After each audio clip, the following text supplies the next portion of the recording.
आप देखिए तारीख उठाकर, करीबी रिश्तेदार मक्का के, करीबी रिश्तेदार सोने नबी के, मक्का के रहने वाले, तौफीक नहीं हुई, सहाबी नहीं बने, बल्कि अल्लाह के नबी के सबसे बड़े दुश्मन करार पाए।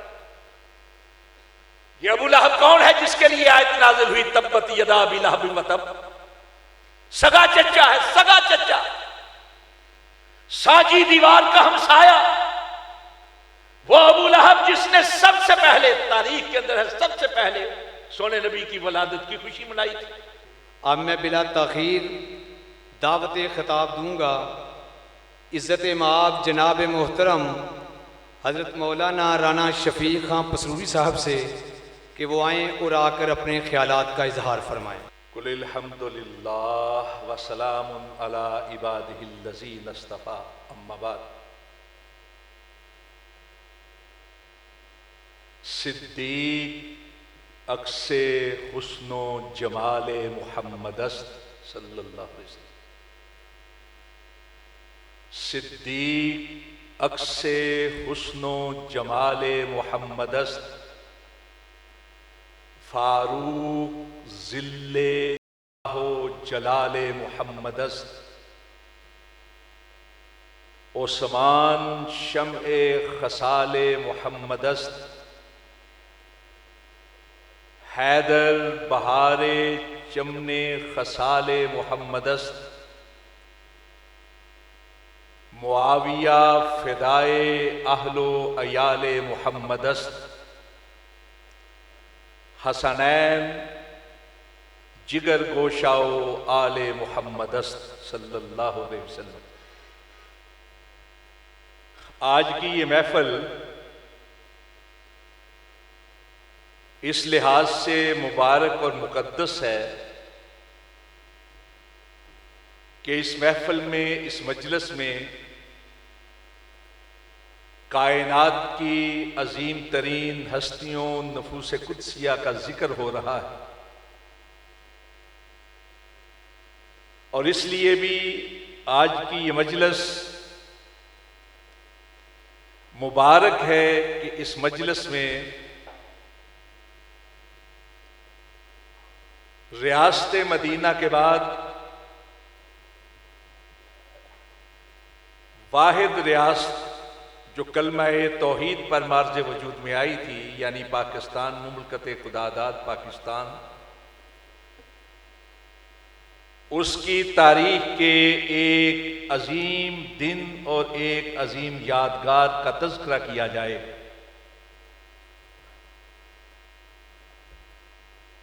दोनों मौजू अपनी अपनी जगह पर अहमियत के हामिल,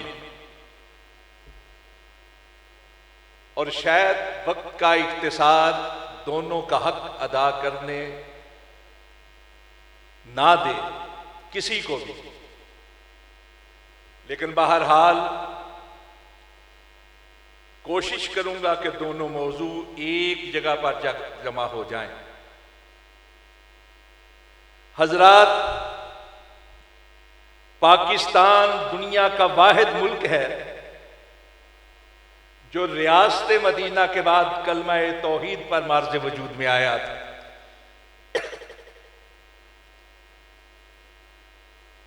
पाकिस्तान कलकत्ता की एक कॉन्फ्रेंस में हजरत कायद आज़म ने गुफ्तगू की पाकिस्तान के बारे में, लेकिन वो इंग्लिश में अपना माफिज ज़मीर बयान करते थे। उर्दू वो उस तरह नहीं बोल सकते थे जिस तरह एक खतीब और कायद बोलता है। उनकी तकरीर के बाद इमामुल असद मौलाना मोहम्मद इब्राहिम मीर सियालकोटी रहमतुल्लाह अलैह खड़े हुए और उन्होंने कहा कि जानते हैं कायद क्या कह रहे थे कि पाकिस्तान क्या है? यूं जान लीजिए कि पाकिस्तान का मतलब क्या? ला इलाहा इल्लल्लाह। उनकी ये तर्जमानी एक अवामी नारे की सूरत इख्तियार कर गई। फिर कई शुआरा ने इसकी तज़मीन करके तराने बनाए कि पाकिस्तान का मतलब क्या, ला इलाहा इल्लल्लाह। गली और बाजार में यह नारा गूंजने लगा, अवामी नारा बन गया। आम मुसलमान जो महंगाई की चक्की में पिस रहे थे, जो अंग्रेज के कवानीन से निचोड़े जा रहे थे, जो हिंदू बनिए की मईशत के वारों को सह रहे थे, वो उठ खड़े हुए जोश के साथ, जज्बे के साथ। गलियों बाजार में यह नारा गूंजने लगा, बच्चे बच्चे, बूढ़े बूढ़े, जवान, माएं बहनें, कि पाकिस्तान का मतलब क्या, ला इलाहा इल्लल्लाह। और मैं समझता हूं, मैं ये जानता हूं कि आपके इस इजलास के अंदर कितने ही वो लोग होंगे जिनके खानदानों ने पाकिस्तान के लिए हिजरत की थी, जिनके बड़े अपने जन्मभूमियां छोड़कर, अपने कारोबार छोड़कर, अपनी जायदादें छोड़कर, अपने घर बार छोड़कर, अपनी जमीनें छोड़कर एक अनदेखी जमीन की तरफ चल निकले थे कि पाकिस्तान का मतलब क्या, ला इलाहा इल्लल्लाह। माओं ने अपने हाथों पे अपने जवानों के लाशें उठाए,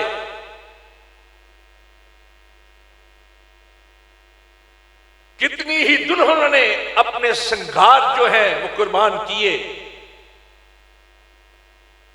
बच्चे नेजों की अनियों पर बिलकते हुए, तड़पते हुए दिखाई दिए। बूढ़ों ने तलवारों की धारों पर रक्स किया। उन माओं और बहनों की इफ्तों को लूटा गया जिनके चेहरों को कभी आसमां ने न देखा हो। और ये सारी कुर्बानियां इसलिए दी गई थी कि पाकिस्तान का मतलब क्या, ला इलाहा इल्लल्लाह। सब कुछ छोड़ के आने वाले अनदेखी जमीन के अंदर ताने बर्दाश्त करते रहे पनाहगीर। कई खानदान ऐसे हैं, आपके गिरदा गिर्द भी होंगे, जो नस्लें गुजरने के बावजूद अभी तक संभल नहीं सके। ये सारी कुर्बानियां दी गई थी इसलिए कि पाकिस्तान का मतलब क्या, ला इलाहा। लोगों ने, मुसलमानों ने कुर्बानियां दी थी, लेकिन हिंदू ने साजिशें की फिर अखंड भारत बनाने की, पाकिस्तान के वजूद को खत्म करने की। 1948 की जंग मुसल्लत की गई पाकिस्तान पर, 1965 की गई, 1971 की गई। हमारे नौजवानों को बरगश्ता करने की कोशिश की गई, इस्लाम से दूर करने की कोशिश की गई।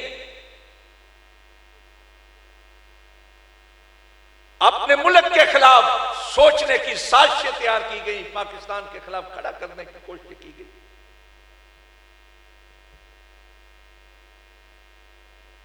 लेकिन ये मुल्क जो 27 रमजान के रोज हमें मुयस्सर आया था, इंशाअल्लाह अज़ीज़ ये कायम रहेगा। ये अल्लाह का अता करता है, अल्लाह इसकी हिफाजत करेगा। शेप फराज आते रहते हैं, कभी ऊंच कभी नीच। गुज़श्ता साल उस मुतासब हिंदू ने और हिंदू की उस मुतासब हुकूमत ने, जो RSS की हुकूमत है, बहुत भयानक साजिश तैयार की। साजिश के तहत मोदी सऊदी अरब में जाकर बैठ गया और उसकी अदम मौजूदगी में उसके सऊदी अरब में होने के साथ पहलगाम के अंदर एक वाकया किया गया। उस वाकये को बुनियाद बनाकर पाकिस्तान के ऊपर हमले शुरू कर दिए। यह तासुर देने के लिए कि देखिए पाकिस्तान ने क्या किया है, हंगामा आराई की बैठो अल्लाह मैनू नहीं जरूरत जो पाक साहब आएंगे उधर खड़े हो जाइए बैठो ठीक है जी सारे जो पाक साहब आएंगे उधर खड़े हो जाइए।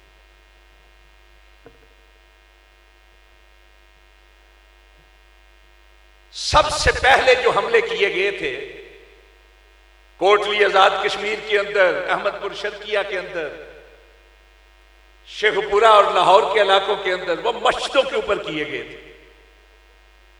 और ये आरएसएस वो है जिसने अपने गांधी को कत्ल कर दिया था, इसलिए कि उसने ये कहा था कि पाकिस्तान का जो हिस्सा बनता है ना खजाने में से उसको दे दो। और जिसने गांधी को कत्ल किया, आज की हुकूमत जो है ना आरएसएस की, उसका वो हीरो है। एक वक्त वो था जब पाकिस्तान के हुक्मरान और सियासतदान ये कहते थे कि पाकिस्तान तो आज नहीं तो कल डिफाल्टर हो जाएगा, पाकिस्तान के पास तो इतना पैसा नहीं कि अपने टैंकों में तेल दिलवा सके। बकायदा पार्लियामेंट के अंदर ये बातें होती थी। दूसरों ने क्या कहना था जब अपनों ने यह कहना शुरू कर दिया कि पाकिस्तान कमजोर होता चला जा रहा है, टूट जाएगा आज नहीं तो कल। हमारे वजीर आजम ने कहा कि पाकिस्तान के 3 टुकड़े हो जाएंगे और है जुर्म ज़ईफी की सजा मर्ग मुफाजात। उसका नतीजा यह निकला कि हमारे दोस्त पाकिस्तान से अपना रुख बदलकर इंडिया की तरफ जाने लगे। सऊदी अरब जो सबसे बड़ा मुखलिस दोस्त है पाकिस्तान का, उसने एक दिन के अंदर $40 अरब का तजारती वादा किया इंडिया के साथ। दूसरे मुमालिक भी इंडिया की तरफ जाने लगे। लेकिन पिछले साल 10 मई के दिन पाकिस्तान की बहादुर अफवाज ने अपने से 8 गुना बड़े मुल्क को, जिसके फौज की तादाद पाकिस्तान से कहीं ज्यादा है, जिसको नाज था अपने राफेल तैयारों पर, जो ये समझता था कि उसने बहुत ज्यादा तरक्की की है हालात हरब के अंदर, और यह भी तारीख इंसानी की वाहिद मिसाल कि सिर्फ 4 घंटों के अंदर उसको मट्टी के अंदर मलियामेट कर, नाक मट्टी में मिला दिया, नाको चने चबुआ दिए, सिर्फ 4 घंटों के अंदर। और हमारे दोस्त जो उसकी तरफ रुख कर रहे थे वापस पाकिस्तान की तरफ पलटना शुरू हो गए। सऊदी अरब ने तस्वीराती वाहदा किया पाकिस्तान के साथ। अब कतर भी चाह रहा है कि पाकिस्तान के साथ वाहदा करे, तुर्की भी चाह, लाइन में लगे हुए। यकदम ये काया क्यों पलटी? वही दौर जो सहाबाए किराम का दौर था, उनके ईमान का, उनकी तकवीयत का ईमान। पहली बार पाकिस्तान की अफवाज ने कुरान मजीद की इस्तिलाहात को बुनियाद बनाकर ऑपरेशन किया दुश्मन के खिलाफ। इन्नल्लाह युहिब्बुल लज़ीना युकातिलूना फी सबीलिही सफ़्फ़न कअन्नहुम बुनियानुम मरसूस। बुनियान मरसूस का नाम लेकर जंग का आगाज किया। मारकाए हक का पहला मरहला जो है बुनियान मरसूस, और तैयारों ने जो हमला किया उसका नाम क्या रखा? ऑपरेशन फल मुगीरात। सूरह आदियात में अल्लाह रब्बुल इज्जत ने कसम खाई है, फल मुगीरात सुबह, सुबह के टाइम गारत कर देने वालों की कसम। नमाज फजर के फौरन बाद सुन्नत नबवी के मुताबिक हमला किया, और सिर्फ 4 घंटों के अंदर नाको चने चुबा दी, उनका नाक मट्टी के अंदर मिला। हजरात, आज भी अगर कुरान पाक को थाम लिया जाए, इन्नल्लाह यरफअ बिहाज़ल किताब अक़वाम व यज़अउ बिही आखरीन। सोने नबी ने फरमाया था कि जो कौमें कुरान पाक को थाम लेती हैं बुलंदबाला हो जाती हैं, और जो छोड़ देते हैं वो कार मुज़ल्लत के अंदर, गढ़ों के अंदर जा पड़ते हैं। साबित किया, कम मिन फ़ियतिन कलीलतिन ग़लबत फ़ियतन कसीरन बिइज़्निल्लाह। अगर इसी तरह कुरान पाक के साथ पूरी कौम मोहब्बत करना शुरू कर दे तो इसके सारे गम दूर हो सकते हैं, सारी मुसीबतें दूर हो सकती हैं। हजरात, बुनियाने मरसूस मारकाए हक का पहला मरहला था। फिर रद्दुल फसाद मरहला आया मारकाए हक का। बलोचिस्तान के अंदर दुश्मन के वो एजेंट जिन्हें फितरतुल हिंदुस्तान का नाम दिया गया, जो कार्ड देकर पंजाबियों को कत्ल कर देते, पाकिस्तानी को कत्ल कर देते। हमें यकीन कामिल है कि वो बलोची नहीं थे, वो दुश्मन के एजेंट थे जो पाकिस्तान के अंदर खलफशार की, तलखियों की, इंतशार की फजा पैदा करना चाहते थे, पाकिस्तान के लोगों को आपस में लड़ाना चाहते थे। दूसरा काम उन्होंने ये किया, साजिश ये की, हमारे दुश्मन ने जो अपने जख्म चाट रहा है कि हमारे दोस्तों को, अफगानिस्तान के हमारे दोस्तों को हमारे खिलाफ सफ अरा कर दिया। अफगानिस्तान की पूरी सरहद को पाकिस्तान के लिए गैर महफूज बनाने की साजिश, और अब उसकी तीसरी जो साजिश है सबसे बड़ी, वो ये है कि पाकिस्तान के लोगों को आपस में एक दूसरे के खिलाफ खड़ा कर दिया जाए। मुरजफून फिल मदीना का किरदार अदा किया जा रहा है। हमारे मुनाफिकों को इस्तेमाल करने की कोशिश की जा रही है। ऐसी अफवाहें फैलाओ जिनसे इनकी हिम्मतें पस्त हो जाए, इनके हौसले टूट जाए, ये एक दूसरे को दुश्मन की निगाह से देखना शुरू हो जाए। इतनी तलखी पैदा कर दो कि इनको बैरूनी दुश्मन की जरूरत न रहे, ये एक दूसरे पर वार करने शुरू कर दे, हमलावर होने शुरू। लिसानियत के नाम पर, इलाकाइयत के नाम पर, मुख्तलिफ सूबों के तमीज और इम्तियाजात के नाम पर, और सबसे आसान हरबा यह है कि फिरकावारियत के नाम पर लड़ाया जाए। इनकी मुकद्दस हस्तियों के बारे में जबान दराजियां की जाए, इनके मोहतरम लोगों के बारे में अंगुश्त नुमाइयां की जाए, इनके अकीदत के जज्बात को पामाल करने की कोशिश की जाए। जिनके साथ इन लोगों की अकीदत और मोहब्बत है उनके बारे में नाजेबा और नारवा अल्फाज के, इसलिए कि अकीदत से बड़ा नाजुक रिश्ता और कोई नहीं होता। लोग अपनी अकीदत की खातिर जाने कुर्बान कर देते हैं, लेकिन जिनसे अकीदत होती है उनके बारे में कोई लफ्ज सुनना बर्दाश्त नहीं करता। सोशल मीडिया के ऊपर आप देखिए किस तरह हंगामा आराई हो रही। आज जी आज फिर मैं भी निकला। अस्सलाम वालेकुम। क्या हाल है?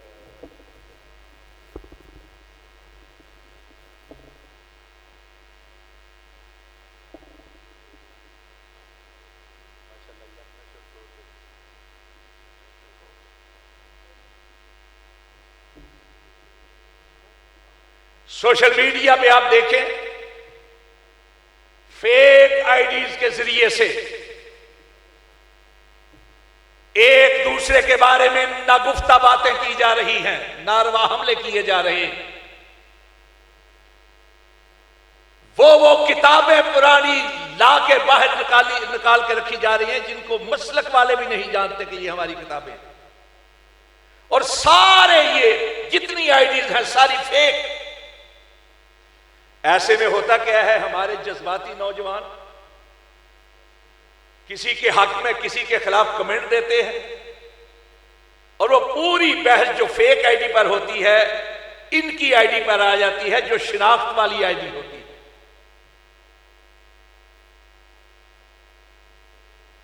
फिर अपने उलमा से पूछते हैं, ये बात सुनी है, ये पढ़ी है, ये कही गई है, इसके बारे में आप क्या कहते हैं?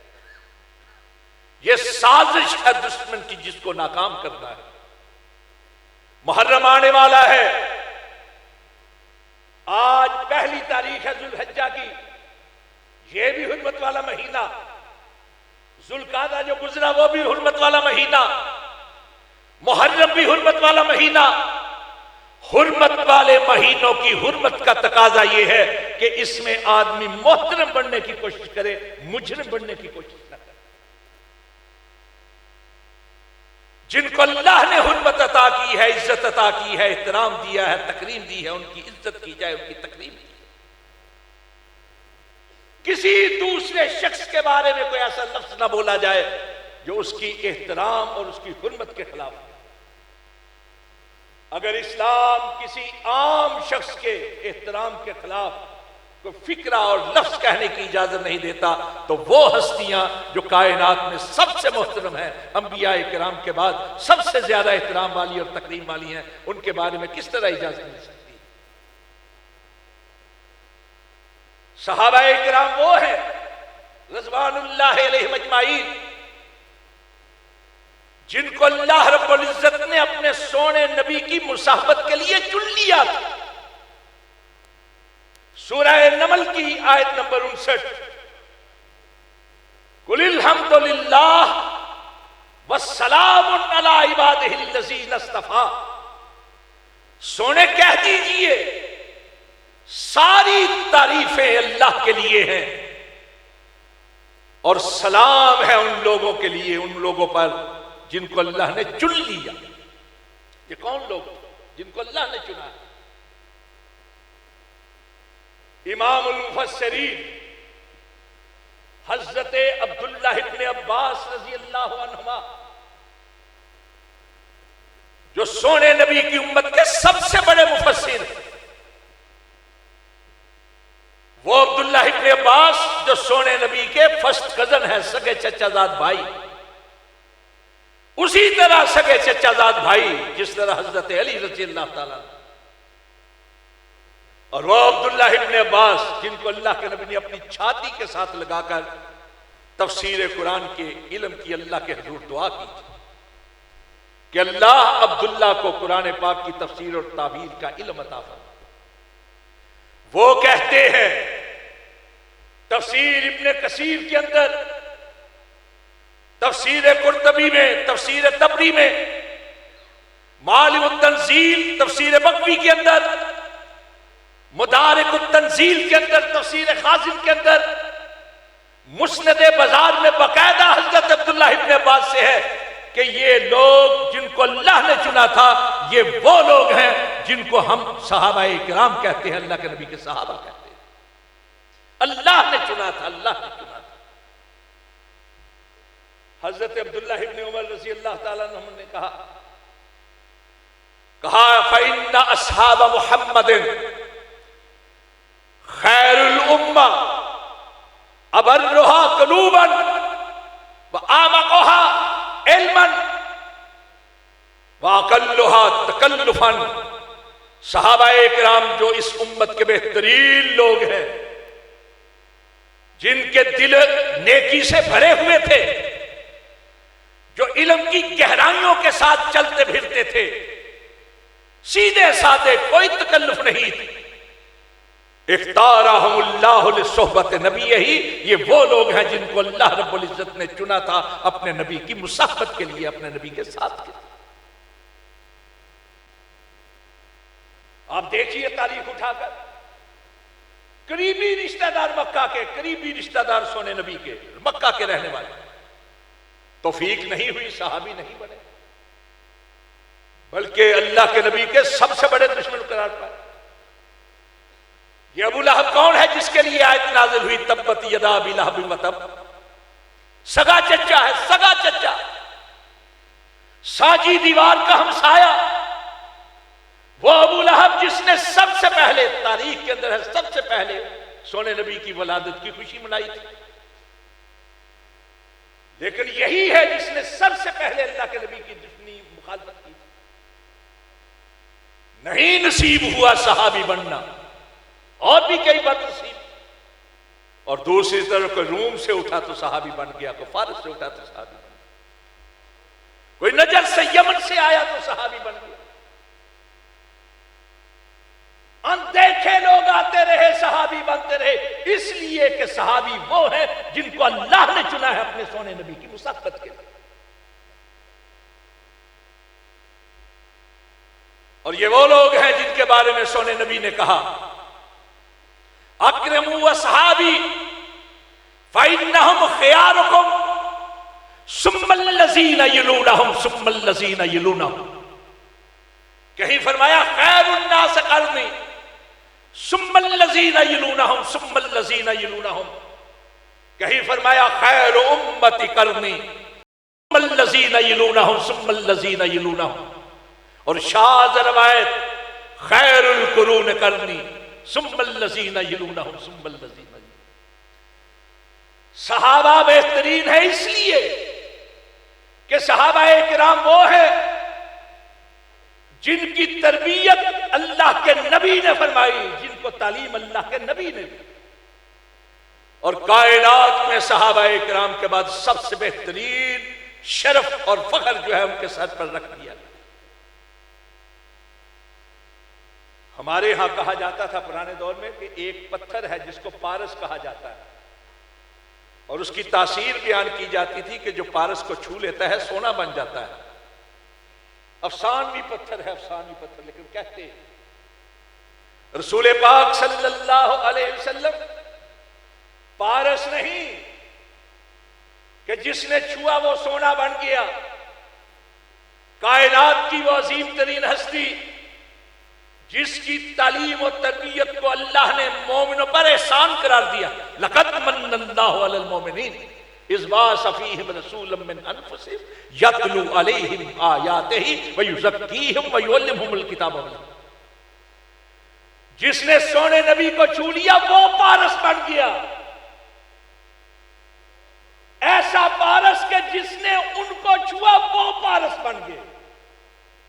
सहाबाए किराम के अंदर सिफत आई पारस की, ताबईन ने छुआ तो पारस बने, और ऐसा पारस बने कि तबा ताबईन ने छुआ तो वो सोना बना। सोने नबी ने जिनको बेहतरीन करार दिया।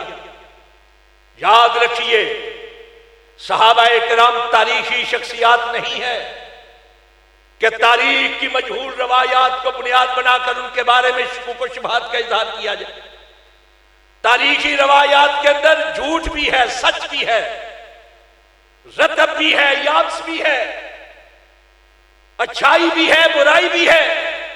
सहाबाए किराम तारीखी शख्सियात नहीं, सहाबाए कुरान कुरानी शख्सियात। कितनी ही आयात हैं, वक्त कम है। हुकूमती इदारों को यह चाहिए, हमारे बड़ों को यह चाहिए कि पाकिस्तान के इस्तेहकाम के लिए, पाकिस्तान के तहफ़्फ़ुज़ के लिए, पाकिस्तान के वक़ार के लिए, पाकिस्तान के अवाम की यकजहती के लिए दुश्मनों की साजिशों पर नजर रखी जाए। और वो हरबे जो इस्तेमाल कर रहे हैं पाकिस्तानियों के अंदर खलफशात पैदा करने के, इंतशार और इफ्तराक पैदा करने के, एक दूसरे के मुकाबल पाकिस्तानियों को खड़ा करने के, उन तमाम साजिशों को नीस्तो नाबूद कर दिया जाए।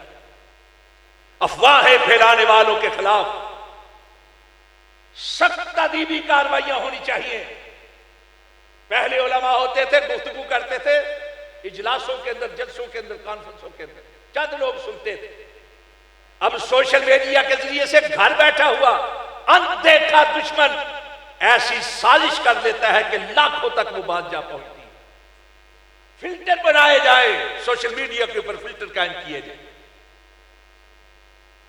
मोहतरम हस्तियों के बारे में नारवा बातें और तबसरे करके लोगों के कलेजों को हाथ डालने वालों के खिलाफ सख्त कार्रवाई की जाए। पाकिस्तान की पाक अफवाज के खिलाफ जो साजिशें कर रहे हैं उनके खिलाफ सख्त कानूनी कार्रवाई होनी चाहिए। पाकिस्तान के खिलाफ बोलने वालों के खिलाफ कानूनी कार्रवाई होनी चाहिए। आखिरश आज के इस प्रोग्राम के हवाले से मैं ये पैगाम देना चाहता हूं कि चमन चमन, कली कली, रवश रवश पुकार दो, वतन को सरफरोश दो, वतन को जान निसार दो।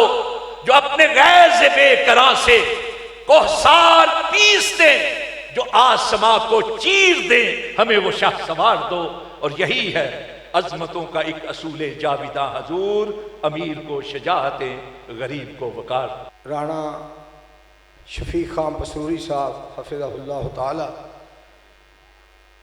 अज़मत सहाबा रिज़वानुल्लाहि अलैहिम अजमईन दे हवाले नाल बात कर रहे सन और बड़ी प्यारी गुफ्तगू सहाबा इकराम रिज़वानुल्लाहि अलैहिम अजमईन उन्होंने बेहतरीन किरदार, बेहतरीन गुफ्तार, बेहतरीन ईमान और बेहतरीन माहौल और बेहतरीन दौर और उन्होंने जड़ियाँ कुर्बानियाँ दित्तियां, जो किरदार अदा किया जो अज भी सूरज की तरह रोशन है। वासलाम। मैं राणा अली हसन साहब की जगह पर स्टेज सैकटरी बनया वा। राणा साहब आ रहे हैं लेकिन